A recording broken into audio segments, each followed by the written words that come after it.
तो hello guys, ये मेरा मिनी ब्लॉग स्टार्ट होता है दोपहर को। इतना सारा पैसा लेके जा रहा हूँ मैं मार्केट अपने लिए कुछ खरीदने के लिए। और क्या खरीदने के लिए जा रहा हूँ, चलो मेरे साथ।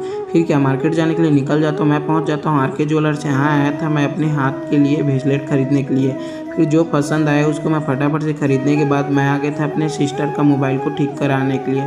और ये भैया थे, फटाफट से ठीक करके मेरे सिस्टर का मोबाइल दे दिए थे। फिर शाम टाइम हम लोग टहलने के लिए अपने एयरपोर्ट साइड चले गए थे। वहाँ से फिर मेरे दुकान से बार बार कॉल आ रहा था कस्टमर लोग का, तो फिर दुकान आके भैया को सामान दे रहा था फटाफट से।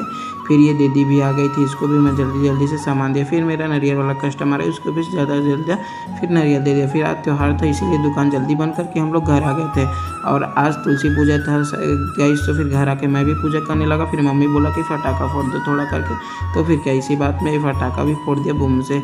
और आप लोग भी अच्छे से त्यौहार मनाना गाइस, और आपके भाई को फुल सपोर्ट किया करो। अच्छा सा मिनी ब्लॉग मैं लाया करूँगा। और मिलता है किसी नेक्स्ट वीडियो में, तब तक के लिए बाय।